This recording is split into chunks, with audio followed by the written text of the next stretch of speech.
War of the Worlds starring Ice Cube. Hot dumpster fire trash. I've watched a lot of movies. That might be the worst one I've ever seen. Welcome to the Asia Esterak Hour, where film meets conspiracy and pop culture gets a reality check. From sharp recaps to sci-fi theories and media deep dives, Asia Esterak serves it unfiltered. Let the binge begin. Okay, welcome back to the Asia Esterak Hour. I'm Asia Esterak. So real quick before I go to work. Oh God. Okay, so Sunday I got my hair done. I hope you guys like it. Inspired by Maxine Shaw from Living Single, and it's giving a little Stony from Set It Off. I had to throw it back to the early '90s. Anyway, this is not about me. So, so while I was getting my hair braided, because it takes a while.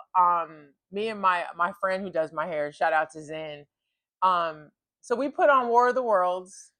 I'm a big sci-fi nut, and I love the story of War of the Worlds. I actually am a big fan of H.G. Wells, who wrote the original, the novel. He also did The Time Machine and a bunch of other great, fabulous stuff. So we turn it on, and we're watching it, and I'm like, are they ever gonna leave this computer screen? The entire movie is Ice Cube sitting at a computer screen. He's some sort of like government whatever, and he's watching the alien invasion from his computer screen. And he's interacting with people on their phones and their laptops who are also FaceTiming him, some from the field, like Ava Longoria and his daughter at one point in the movie.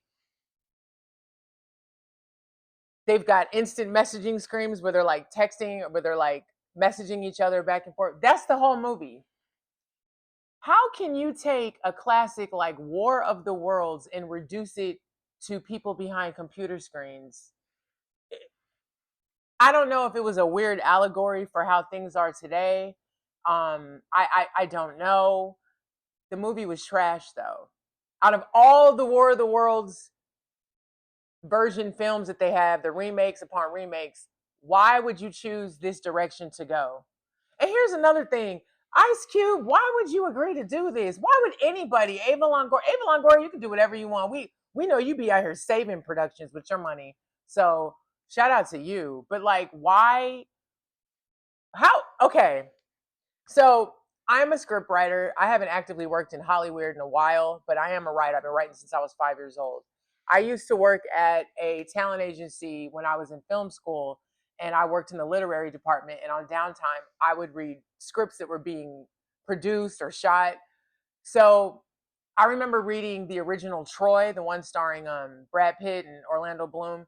The script read fantastic. I actually thought the script was better than the film. I didn't like the film at all. I had so many issues with it, but the script read great. Um, Same with the movie Alexander that came back. You could tell when I worked at the agency, it was like the early 2000s. But the movie Alexander by Alexander the Great, starring Colin Farrell, script was fabulous. Movie was terrible. Sometimes stuff doesn't translate. A lot of that also depends on the script writer and even the director. How are you adapting this and making this a visual thing for us, the audience? It's a collaborative. The cinematographer, it's a collaborative effort. So I need to understand. And I didn't even look up who wrote War of the Worlds. That's how much I was irritated. I saw that the director is a guy named Rich Lee. He's a music video director. So here's what's funny. Music video directors are either really great at film and television or they're terrible. Not everybody can translate like a Hype Williams or a Paul Hunter, Mark Fisher, or even a Mark Romanek. Not everybody can be those amazing film or music video directors and do good celluloid film and stuff. So shout out to them. I'm sorry, Francis Lawrence. I said Mark Lawrence. Francis Lawrence was a music video director. He did Constantine. He's fantastic. But like, Rich Lee, baby, what was you doing? This movie was terrible. It was terrible, and it wasn't watchable. So while Zen was braiding my hair, we probably watched maybe 10 minutes, and I was like, I'm not doing this. I'm not doing another 80 minutes of this because the movie's only 90 minutes long. That's the only thing they got right was the length, because every movie that comes out now, for some strange reason, it has to be almost 3 hours. Get that together, Marvel Universe. 2.5 hour movie. The fuck? For a superhero movie. Anyway, but War of the Worlds, how can you? Here's my thing. The movie, if you don't know the story of War of the Worlds, it's basically an alien invasion. One of the best versions of War of the Worlds, in my personal opinion, is the one with Tom Cruise. That movie was great.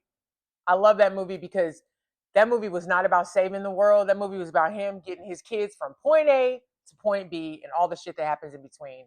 Brilliant film. Um, and of course, Steven Spielberg. I mean, come on. And it's Tom Cruise. You know, Tom Cruise is the shit. I know he's done like 20 Mission Impossibles, but don't get it twisted. The man has a hell of a career. Fantastic. See how highly I spoke of War of the World of that one? This shit with Ice Cube, I'm like, and here's my thing. Ice Cube's worst movie up until War of the Worlds was Ghost of Mars. Child, this took center place. Ghost of Mars, I can watch. At least that's watchable. It's terrible, but it's watchable. Sorry, John Carpenter. Not everything you did was great. But this, why would an alien invasion movie, why would that be a good idea for an alien invasion movie to be told from the point of view of somebody sitting behind a computer screen? That does not make sense to me. And then you've got instant messenger texting on screen between the characters. And the movie is number 2 in the US. Let me tell you something. It's number 2 in the US because wasn't shit else. I'm really just blown away. Here's what blows me away. Movies aren't cheap to make. So someone read that script or heard the pitch and was like, yeah, that's a great idea. War of the Worlds, a different take. I could see how the idea could be enticing, but the execution was terrible. And now I'm curious, now with all these streaming platforms, do they not do test audiences anymore? I'm originally from LA. If you grew up in California, LA specifically, all the Angelinos, because I'm a true Angelino, you know that damn near every movie theater has people hanging out front. Hey, do you want to come? Do you want to come to a screening of War of the World? It's a test screening. Da, da, da. You know how many test screenings I went to as a teenager and as a young adult when I was in film school? You know how many movies I saw where the movie wouldn't even be completed? They would literally have a test audience and then they would do a Q&A afterwards asking specific questions. They do this for the filmmakers so they can figure out if the movie is going to work or not for test audiences. It is very apparent.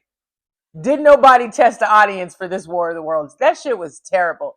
Ice Cube, I love you, and fellow Gemini. You know what I mean? I think you're amazing. I think you're a great writer. I think you're a pretty good actor. I think you've been in a lot of classics and you've been in a lot of classic shit because this was some classic ass bullshit. Oh my God. Anyway, if you're looking for a hilarious time, maybe you want to do a little drinking game, a little smoking game, do it responsibly, of course, then watch movie The War of the Worlds. Take a shot every time somebody sends an instant message or a text. You will be dead within 15 minutes. Anyway, this movie was really bad. Wow. Apparently it debuted at 0% on Rotten Tomatoes. I could see why. Anyway, that's just my little take on War of the Worlds. Respect to the filmmakers, even though I just trashed their shit. But y'all gotta do better. And maybe we need to bring back test audiences to these streaming situations because I guarantee you, a test audience would have ripped that shit apart. Go back and try again. Wow. Anyway, happy Wednesday. Wednesday's out today. Ah! I'll be coming back later for review on that. Anyway, I got way too happy. All right, happy Wednesday, y'all. Stay hydrated, stay nice to each other, and I got to get out of here and go return these videotapes.